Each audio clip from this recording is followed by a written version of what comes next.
Welcome to Rising Woman Leaders, a safe space for women to thrive in community where their voices and stories are heard. We're a sisterhood supporting each other to live our dreams and embody the sacred feminine to restore balance on our planet. Join us each week as we return to the unconditional love and guidance of our heart and our womb. I'm your host, Meredith Ram, and I invite you to walk this path of beauty, devotion, and service with us.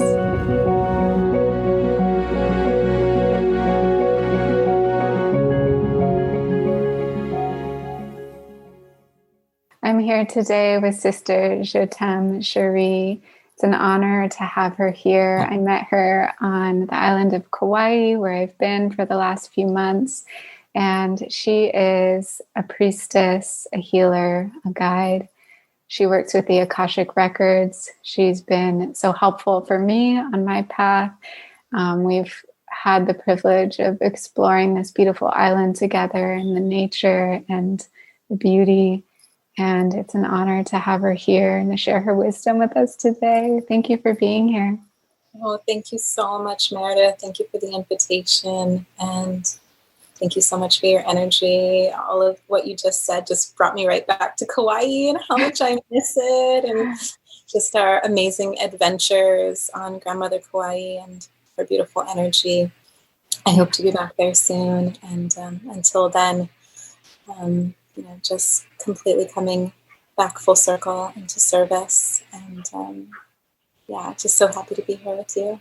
Yes, thank you. It seems like the last few months of your journey has been taking you around different places in the world.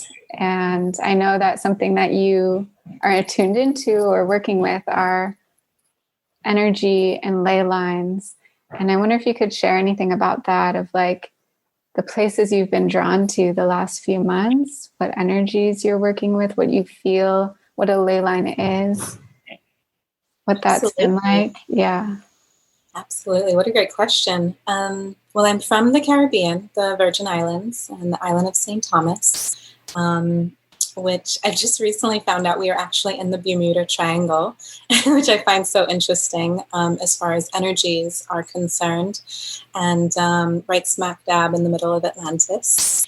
And I've been called to Hawaii. This was my second time there, and this was an extended stay, and I stayed in Maui for almost 3 months, and I was studying herbalism. I've been on a journey of reconnecting with the plants and with Mother Earth and really grounding into her energies and resurfacing all of her whispers and her messages that have been coming back through me. And they've really been telling me to go back to Gaia and resource her as a vessel through which all of this wisdom comes through. And I had previously been working with a amazing, profound guidance, just probably one of the most profound people I've ever met in my life. His name is Keone Hanalei of Kohala Botanicals, and he's my my mentor, and I was working with him for some time there in Maui, really coming back into connection with self. I think that when I tell people that I'm studying herbalism, they're like, oh, what's this herb good for? And what's the genus and species of this plant? And I'm like, oh, well, yeah, maybe I can figure that out, or maybe I know. But more so it was, what's the energetics that relay this plant and how it really comes into embodiment within what I'm doing in life. What is this plant teaching me? What is this plant aligned with in terms of the planets and the stars and the seasons and the elements, and how does that align with what's going on in the body? What meridians does this plant really work alongside? And so I think in working with herbalism, for me, it's been more aligning with the energy of everything. The stars, the planets, the elements, the seas, the lunar cycles, and doing plant sits and seeing what these plants really have to teach us. And that was such a beautiful and profound experience of coming into a union within myself, not just with the external forces, but within divine feminine and divine masculine within myself. And I think that really helped to create a complete circle for me of wholeness and fullness. And then, of course, I hopped on a plane and went to Kaua'i. And that was before I even landed. I was like, this is it. This place has been calling me, and I didn't even know it. It was answering questions that I didn't even know I had asked. And the energy in Kaua'i was so nourishing, and it was like being held in the womb. And it was like a rebirth, really. And it took all of the previous moments of learning and experience and culmination and really put it together and cultivated a full story for me of what it is that I'm doing, what's my service, how am I being best used, how am I being used as the vessel, really, of these godlike energies, and really the goddess and her energies, and how am I working on being the best conduit that I can to bring my service to the collective. And Kaua'i and really all of the Hawaiian Islands and all of Lemuria holds such a special place in my heart. And I'm just so grateful. I'm so grateful for the call to the land. I'm so grateful that I said yes to the call. And then in answering that call, it really relayed what it is that I'm here to do. And not the whole story, because the universe isn't to give, well, for me at least, it doesn't give me the whole story, which I really wish it would, but it gave me such a beautiful bit of puzzle pieces that I could put together that really helped me to understand my importance, our importance as a collective, and the importance of service to self first, so that we can overflow and be filled with bliss and be able to overflow to everyone else that we meet. And as I was leaving Kaua'i, I went over to the Big I with our mutual friend Kelly, we love so much, where spirit meets space. She's such a beautiful soul that I'm so grateful is in my life. And spent a week there swimming with the dolphins and having communion with all of the sea creatures, which was just absolutely mind-blowing. To wake up at 8 o'clock in the morning and swim with 3 and 4 pods of dolphins, that really puts you in the right space to be at one with all of creation. And then I ended up leaving. I had spent 3.5 months in the Hawaiian Islands, and I was like, okay, it's time to head back to the Caribbean. And on my way home, I got a beautiful call from my mentor and very, very dear sister, Achintia Devi of Goddess Rising Mystery School, inviting me to go on a pilgrimage to Egypt. And that pilgrimage was leaving in about 10 days from that phone call. And I felt so lucky and in such a space of gratitude to be invited, and not only that, to be in these ancient lands for December 12th, 2020, 12/12, and for the winter solstice, which also happened to be the grand conjunction of Jupiter and Saturn, which was also a solar eclipse, and so many things. And it was one of the most powerful experiences that I've had in my life. And really, it was a series of powerful experiences, as I think all of us have had in 2020. And ones that I'm just everlastingly grateful for, the lessons and the release and the transmutations and the gnosis and the beauty, the support and the guidance and the wisdom and just all the love that it brought and everything that it let go of. It made a lot of room that we, at least I can only speak for myself, 2020 just emptied my shelves, and it allowed for so much more magic to come in. And one thing that I've really learned is that if we don't release and if we don't let go and we don't surrender to what is no longer serving us, then how is it that we make room for all the magic that we're desiring and that we're manifesting? There's no room. How can we place that into our reality? And so 2020 taught me a full fall into faith and into the gnosis that everything is absolutely happening for us and not to us, which has been a really beautiful lesson that I'm so grateful for. And yeah, right now I feel like I'm living in full alignment. And it's not to say that things don't get hard or confusing. But I think if I keep falling back on that mantra that this is happening for me and there's a lesson here that is really for my growth and my transformation, that it makes it very easy to surrender and to be at one with how things are going. That was a very long answer to your question. So I hope that answered everything.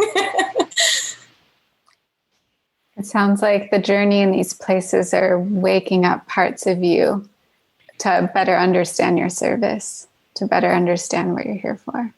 Absolutely. Yeah. And you spoke about the ley lines and the meridians, and these are these sacred places that lay on the ley lines of the earth. And ley lines are, for me, they're similar to like the energy meridians that we have within our body. And it's like the micro and the macrocosm. The earth has chakras just like our body does. And we have meridians just like the earth does. And they're these sacred energy passageways that energy travels along and can be utilized. And sometimes it can become stagnant, and sometimes it can become congested, and it needs to be freed and cleared.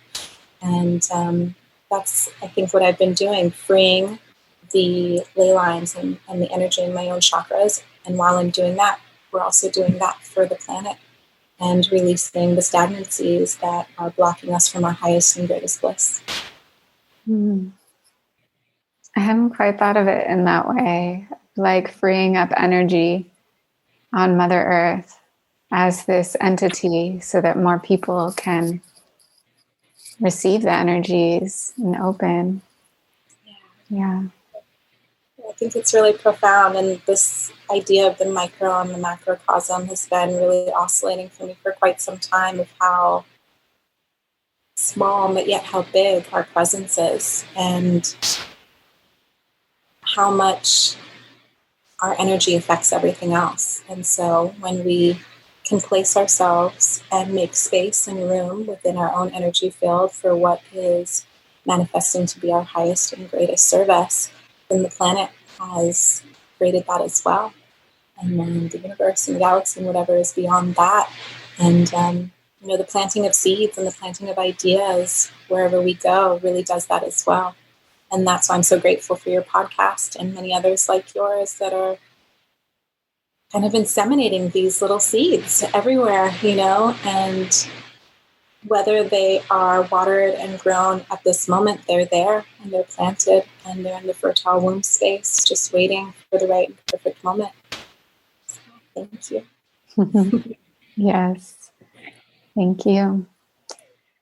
I'd love to hear if there is a highlight, something that stands out from this recent trip in Egypt, something that you would be open to sharing with us. Well, the first thing that came to mind was I was lucky enough, along with the 3 ladies of my group, to be able to be between the paws of the Sphinx on 12/12 with private access from 4 to 7 a.m. and watching the sunrise on 12/12. It was extremely profound for me. I felt like there was a huge consciousness opening that happened in those few hours where, and because I read the Akashic Records, I'm going to use some terminology around that. It felt like I had access to all timelines, all time grids, all dimensions, all realms, and whatever information that I really was manifesting to learn more about was coming in like completely freely, without any barriers or obstacles, and was coming in as absolute truth. And I remember sitting there, and it was almost, it was such a divine moment. It's almost a little hard to put into words. I had visions of my past lives, and some of my best friends and family members that I feel most close to in this life. I could see where the origination point of our meetings came together, why it is that they were so important to me in this life, and how that role had played out so many different times in other lives. And I mean, to say that I was sobbing and laughing and crying and trying to write down notes all at the same time, it was an extremely beautiful moment for me that gave so much clarity and really just brought me to this moment of that I'm exactly where I'm supposed to be in this exact moment, and that everything that I may have endured, whether it be perceived as good or bad, has brought me here to this moment, to this information, to this bliss, to really being able to speak to my soul one-on-one. And it's an interesting concept, because we look at our soul as ourselves, really the highest self, our highest consciousness, the highest embodiment of our existence. But it was almost as if I was having a face-to-face conversation with my soul and really coming to terms with truths that maybe I've been fearful of acknowledging, or fearful that they sound too crazy or no one's going to believe that. And it was so open and just so expansive that there was no way that truth could be refuted. And I was so grateful for that, for a moment of clarity that was so beyond clear. It was just known. It just became part of my blueprint and part of my architecture. And once that information came in, it was like it had always been there. So I would say that was probably the most profound moment for me of Egypt. So. Yeah. Would you say that there was anything that you received in that time that might be of service to the people listening today? And also totally fine if you feel Absolutely. like it's supposed to stay close. Well, I think in the broader sense of what came through, it was a sense of empowerment. And there is this line of energy that I've been following for a few years now, and it's the fact that we are all gods and goddesses, and that we not only entertain the spark of godhood within us, but that we literally are gods and goddesses, and that is why we're here, to remember our power, to remember what it is that we've forgotten, that we forgot. It's that we have this magic inside of us that has been societally conditioned out of us, that has been made so fearful that we think that it's not even possible. And what really came through in a big way for me, and as part of my service, is to remind people of their absolute magic, and that we are the source of our own sorcery, and that everything that we need and want is literally within us. Our manifestation powers are our God source. And one of my teachers and mentors, and someone that I really study a lot under, who's definitely since passed, but his name is Neville Goddard, and he was a Barbadian mystic who was really prevalent in the 1900s, and he teaches that our imagination is our God self. And that really hit home for me. I think the minute that we realize that we are limitless potential, it's when there are no longer any limits. And it seems kind of sometimes like a simple concept, but I think that the simplest concepts are the ones that hold the most magic once we can grasp them and fully put them into practice and into play. And to remember to play, that we didn't come here to suffer. We came here to really live in bliss and to manifest our highest desires. And that all of this is really happening for us to go back to source with a sense of joy in our heart, and really in every moment. So to remember that we are everything and nothing all at once. That's the fun part of it. Yeah. And what I've learned about channeling, or maybe you could even speak more to the Akashic Records and all of that. But a lot of times when we're opening to those realms, we think, oh, that's just my imagination. I'm just making that up. That's not real. And actually that's part of the key of just trusting it and listening to it. And like, yeah, I am receiving this message. Yeah, maybe I am making it up, or maybe it is something so much deeper that could be of help to others. Could you share a little more about your journey with the Akashic Records and learning to trust yourself? Absolutely. That's been my personal journey for many years. Oh, trust. Yes, my old friend, trust. I have been channeling probably since I was in my teens and didn't trust it, was fearful of it, thought that they were just imaginations and hallucinations and things that I really couldn't talk to people about. And I remember when I really started coming into all things spiritual. I was married for 7 years to my soulmate, and my husband passed away. And it's a little bit over 2 years now, and passed away very suddenly in his sleep, no known causes, and was a very fit 34-year-old, and yeah, there was just really no reasoning for it. And my whole life turned upside down. And I turned to the fact that everything has to be happening for a reason, because there was no reasoning for this. And so there must be something in the mystery and something in the unseen, something between the veils. And so I think the only way that I was able to get through those moments was to search for purpose and search for meaning within everything. And I started to search for meaning within these dreams and these visions and these meditations that I had been having for so long, and things that have been reoccurring for me since I was a child, dreams that I would have over and over again. Sometimes they were slightly varied, and sometimes it was the exact same dream. And I started writing everything down. And I've got journals and journals and journals upon journals of just all of these emanations that I've had.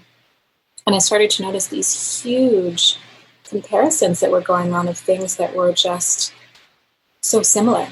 And I started noticing that I would dream something and then it would happen. And it might not happen in the exact same way as I wrote it down, but it would be so similar that I couldn't not utilize that information.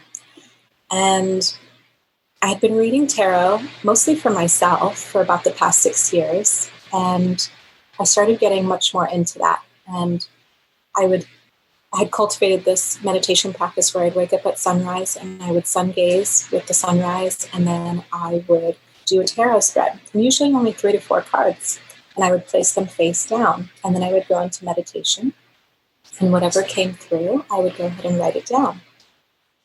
And then I would flip the cards over. And it never failed that whatever it is that I had seen in my visions and written down correlated with the cards. Sometimes almost scarily, like it would be the exact thing that I saw in my vision would be on the card. And something just really clicked for me. And I realized that this is something that's been coming through for so long, and I've never trusted it. And 2020 literally was the year that I fell into trust. And I said, I'm going to stop doubting myself, because this hasn't served me. And I'm really going to fall in faith. Really stand in faith. I just like how that sounds better, to be honest. And the minute that happened, it started coming in a rush.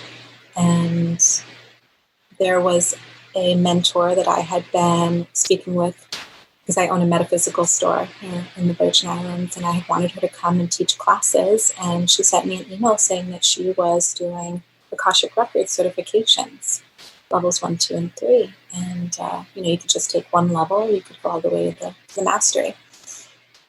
And this is in quarantine, and I'm like, I've got nothing better to do, and I'm really wanting to trust what's coming up. And I did it, and I remember taking this course, and it just completely fell in alignment everything that was coming through had such a clarity and such an openness to it that I knew that I was exactly where I was meant to be, doing exactly what I was meant to be doing.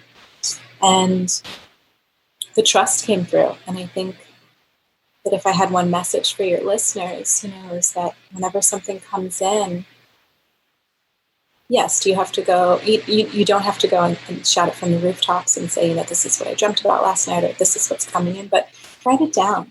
Give yourself some small sliver of trust to say, I'm going to look into this, and I'm not going to just toss it to the side and say that it doesn't matter, that it's fake or it's untrue, or that I'm hallucinating or that I'm dreaming it, or whatever the case may be.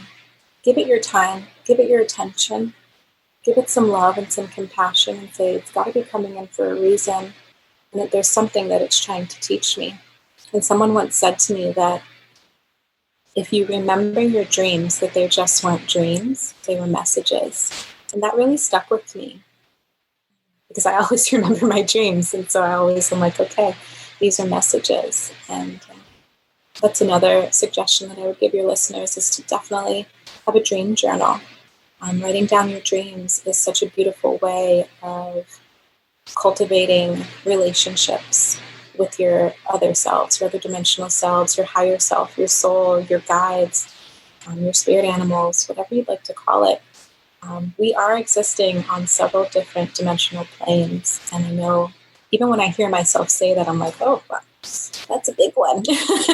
But I do really, truly feel like that. We are existing multidimensionally in many spaces at once. And what we're doing in this moment is affecting all of our other multidimensional selves. And we are sending ourselves messages from the past, from the future, from this exact very same moment, from other dimensions and realms and time grids.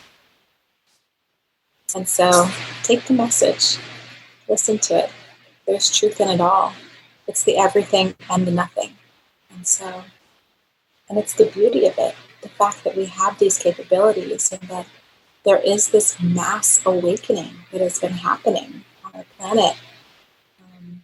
It's become obvious that, something's going on. People are coming into alignment with their own energies, with their consciousness, what it is that's going on here on this earth, what it is we came into existence for. And so trust it. What else have you got to lose? It's really beautiful. Yeah. Yeah. I have a question. It's like such a big question, but I'd love to just hear whatever comes through for you around it. Why do you think we're here? Yeah, that is the big one. I think it's quite individual, but I do think each and every one of us has a mission. And whether your mission is to be a mom and birth beautiful star seeds into this earth that are going to bring change and cultivate new ways of being, or if your mission is to be a warrior of light, who's non-conforming and who is changing policy, or if your mission is to be an herbalist who talks to the plants and gets the messages out on the medicinals from Pachamama. Each of us has a mission here. And I think at this moment of time, if you are here and you are awake and you are listening to this podcast, then your mission is a mission of light. And it's to bring awareness to the fact that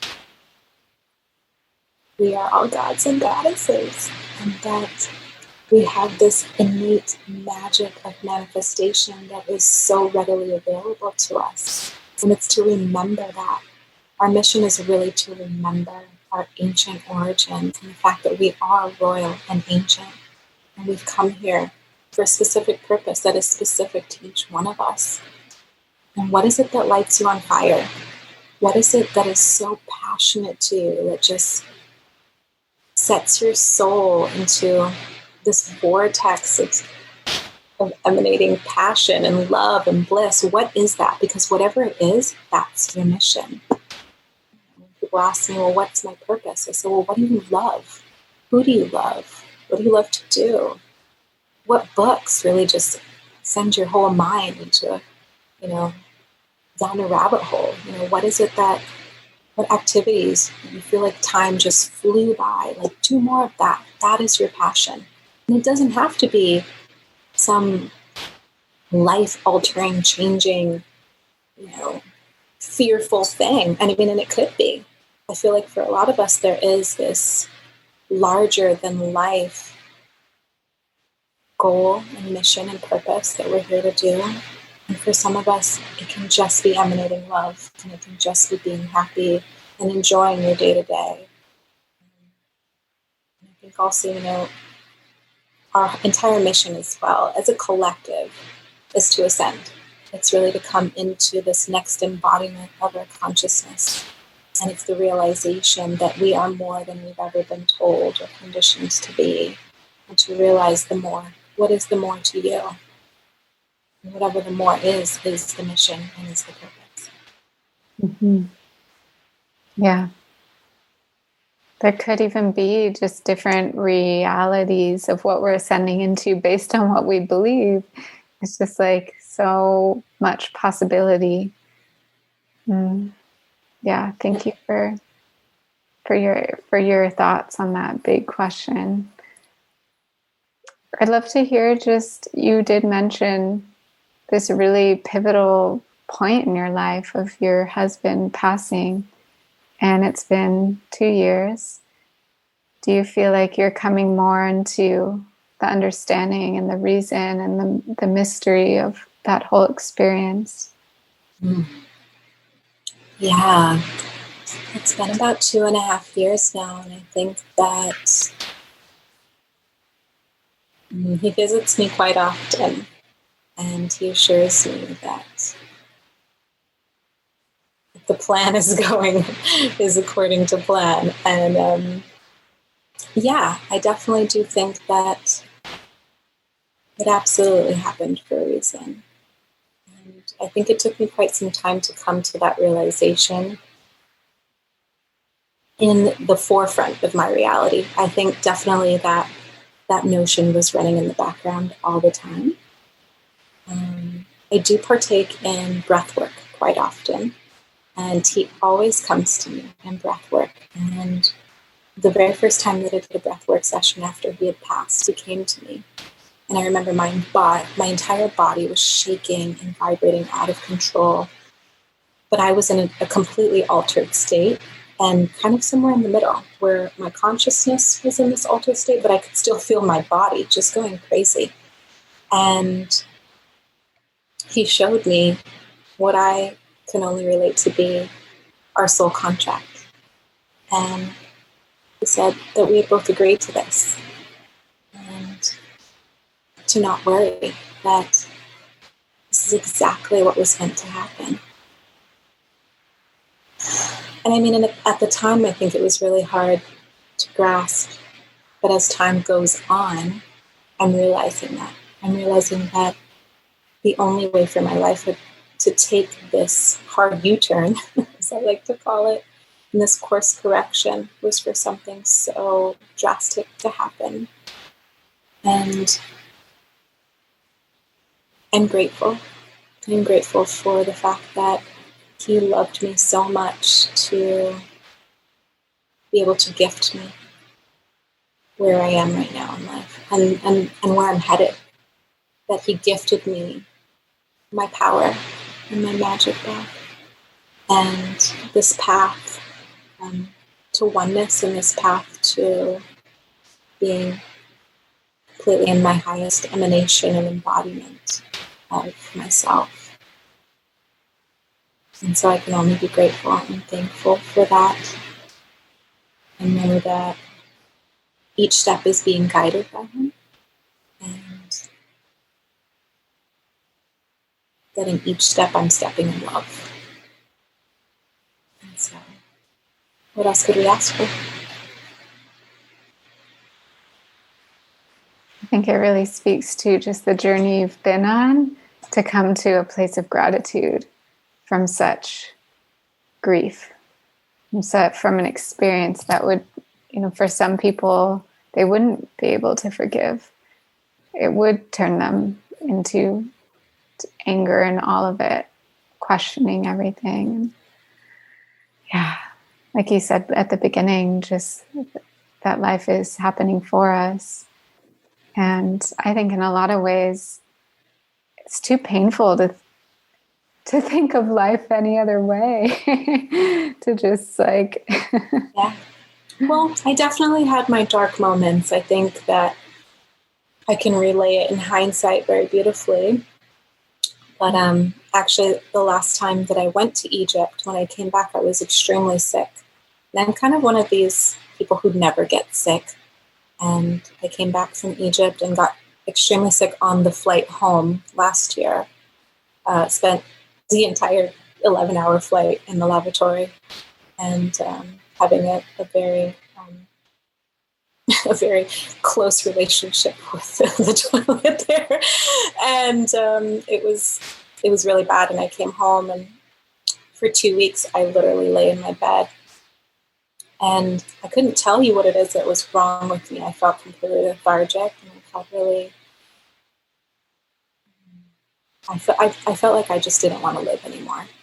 And it was a pivotal point in my journey because, depression and suicidal thoughts are real, especially after you experience such grief. So I don't want to make it sound like it was rainbows and sunshine pouring out of my ass, because as much as I'd like to think it's been like that, it hasn't.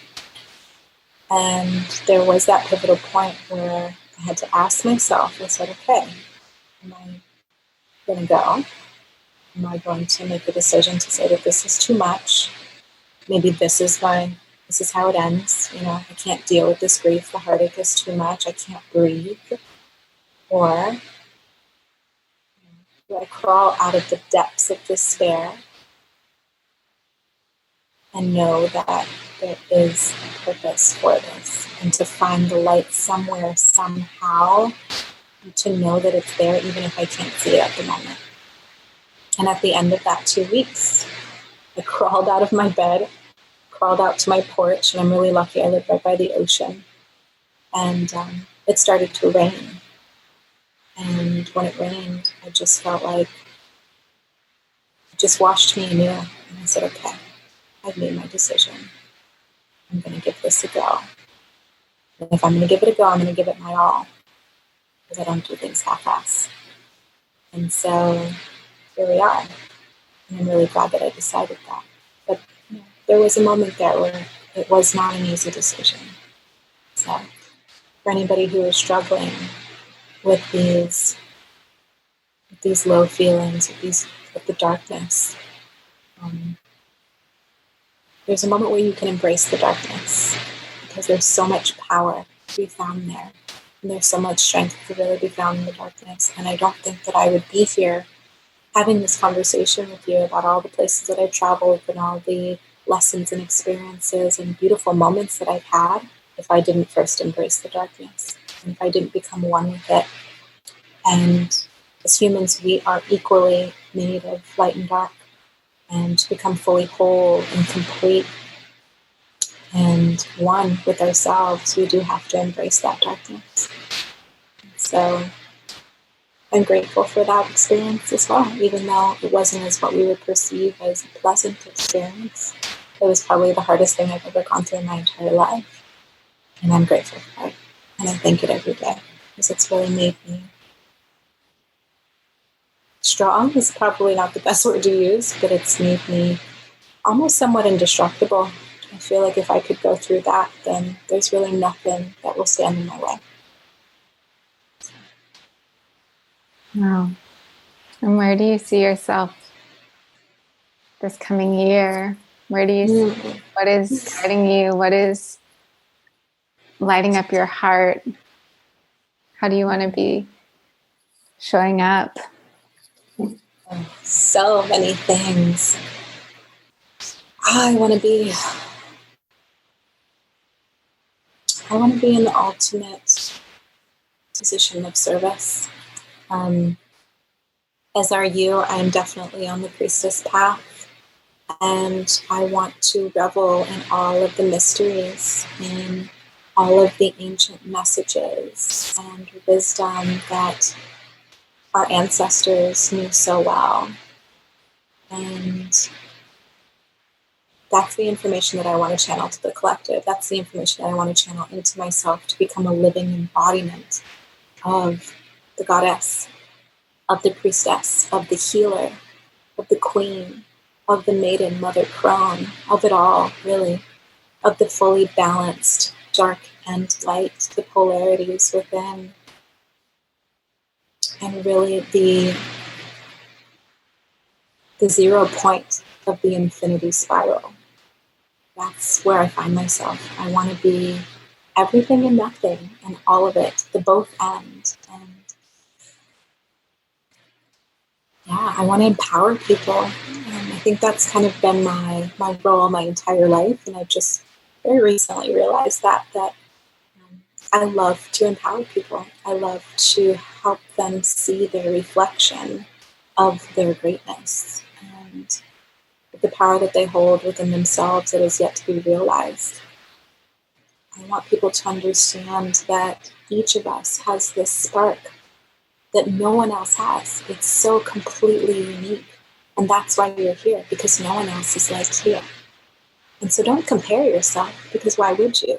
You are completely new and perfect and magnificent in your own right. And that's the mirror that I want to hold up to the collective so that they can see that in themselves. And I think first we have to hold it up to ourselves first, and then we can be of service to everyone else. And I'm constantly telling clients and friends and family that it's not selfish to fill your own cup first. It is self-full, that you have to be self-full first to be able to give of yourself to others. When you are giving from an empty cup, you're doing a disservice to yourself and to the person or people that you're trying to give to, because you're giving lackluster. You're not giving a full embodiment. So be full so that you can give full. And I want to see the collective rise up in their power. I want to see us take back what it is that we've lost or given away or told that wasn't ours in the first place. It's always been ours. I want us to know our strength. I want us to rise in strength and in community.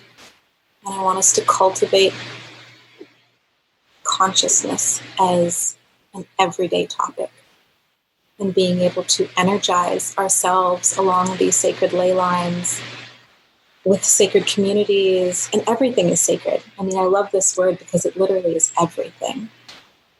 I want us to realize our divinity and plant that divine seed in everyone that we meet.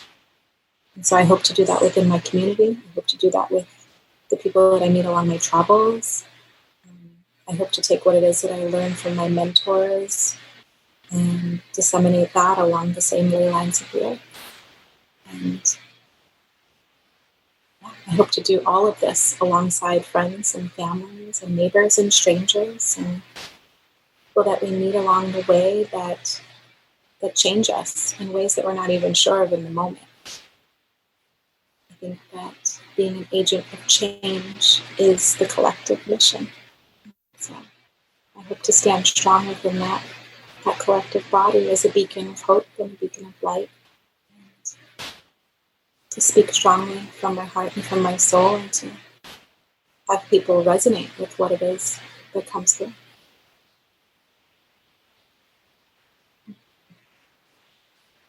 So beautiful. Thank you for speaking that out loud. Yeah. Is there any wisdom you have for anyone who, like, when we take it into the day-to-day and we have those moments where we just forget, life feels hard, or we just, get thrown off track, we're in a mood, something like that. Any wisdom, tips, anything that works for you to come back into that remembrance? Yeah. I think the best thing to say is to be gentle with yourself and to give yourself the same compassion that you would give a best friend, the same advice that you would give a best friend. Is that you're perfect in every moment. And that Everything is an experience. It's happening so that you can learn something from it. And if you don't want to learn from it right now, that's okay. Just take a nap. Netflix and chill. Have a cup of cacao. Go out in the garden. Go to the beach. Go to the park. I think that being gentle with ourselves is something that is not taught. We're taught to go and to challenge ourselves. And I'm a huge proponent of that. And I've always been this person who's, a climber of the mountain, who wants to keep going and keep pursuing. And the plateau is my enemy. And I've really learned that the plateau is our integration. The plateau is our healing. It's the grace and the ease that we allow ourselves. And if we're not allowing ourselves grace and ease, then it's always going to be an uphill climb. So be gentle. Take some time. Like, self-care is the most important thing, especially after the year 2020. Self-care is so huge. Take a bubble bath, take a glass of wine, smoke a joint. Maybe not. Just be gentle with yourself and know that the timing will be perfect for everything. It's not to say that, you need to be complacent, but give yourself gentleness and compassion and time. Yeah, and I think it's that gentleness that realigns us with the essence of what we want to be. And when we're fighting against the thing that's happening or coming to the surface, then we're in that energy of fighting and discord. And so it's like the allowing energy, the compassion energy. It's like, oh yeah, everything can move again. Absolutely. It's the response versus the reaction, and I don't know if I fully follow the laws of detachment, but I would definitely say when things are going wrong, to allow it to settle. And like you said, to just allow it and to have the moment to sink into it and think, what is this really trying to teach me? And is it really that big of a deal? Because a lot of times we have this huge reaction to something, and a week later we're like, oh, wait, what? I don't even remember what that was. And so a lot of times I say to myself, if this is not something that I'm going to remember in a week or a month, or that I'm going to be mad about in a week or a month, then it's not worth it right now. Yeah. Yes. Mm-hmm.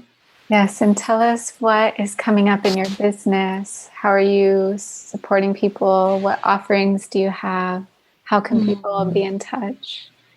Thank you. Well, if you are in the Caribbean, I own a metaphysical business called Sage Sanctuary, and it's S-A-J-E instead of S-A-G-E. And we are a crystal shop and herbal apothecary. We sell singing bowls and tarot cards and essential oils and jewelry and, of course, lots and lots and lots of sage. And then we also have our sanctuary, which is our second level, where we do sound baths and yoga and meditations and all of our readings. We do astrology readings and Akashic Record readings and breathwork and spirit guide conversations, which is a channeled session by my very dear best friend, Angelica, and all kinds of amazing things. I work with such an epic group of healers in this community that I'm so grateful for. Katie Mayo and Stephanie Smedili and Anastasia Tedesco. I mean, just people that I'm just so incredibly grateful for. And I do readings via Zoom or just via our computer, iPhones, and whatever other technology we have. We do tarot readings. And all of this can be done online as well. And so you can reach out to Sage, S-A-J-E, Sanctuary at gmail.com or Sage Sanctuary on Facebook and Instagram. And my personal Instagram, which is also my business Instagram, is Je t'aime Cherée. So it's Jetam, as in Mary, Echeree, Je t'aime Cherée. And you can book Akashic Record readings there, tarot readings as well.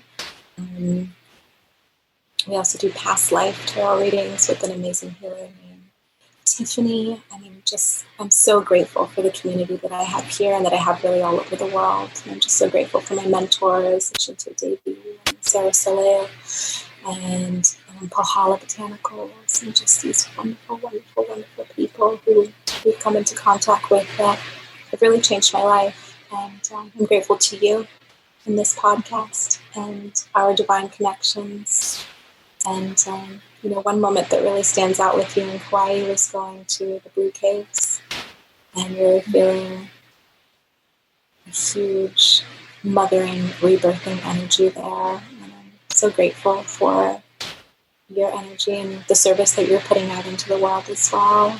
And I bow to you, sister, priestess, and really thank you for all that you're doing for us to advance.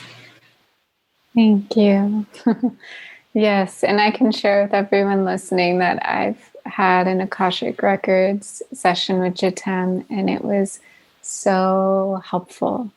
Like just the amount of love and guidance and support, and just her communing with my guides and being able to ask the questions that were on my heart, and to be able to take next steps and to just like fully trust in the unfolding. It was really, really helpful. So anyone who's in a place of like just having questions or feeling stuck, I feel like that is a really beautiful way to move the energy. Yeah. Thank you. It's my pleasure. And I always like to say I'm not doing very much. I'm just the conduit and the vessel for the energy.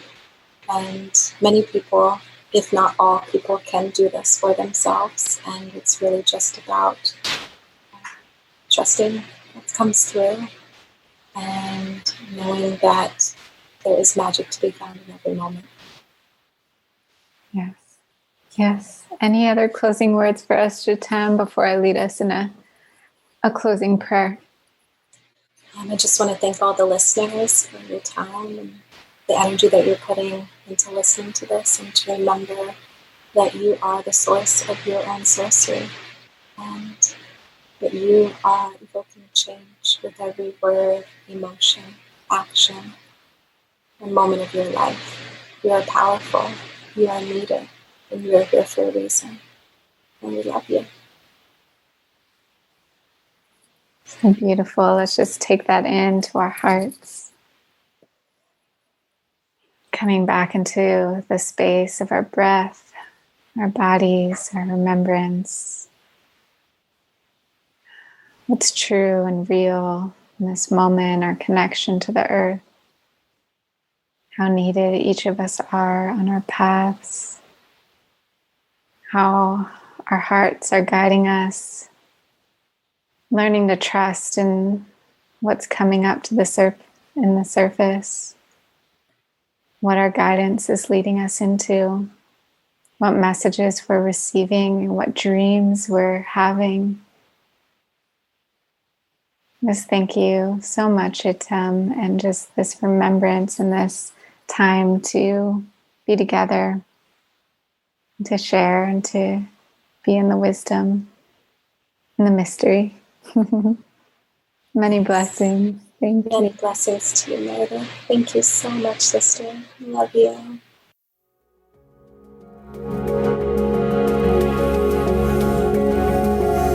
Thanks so much for taking the time to listen to this episode. If you liked it, share it with a friend or leave us a review on iTunes. You can also follow along on Instagram at Rising Woman Leaders, and sign up for email updates at risingwomanleaders.com to be sure to receive all the new and inspiring content. Thanks again for being here.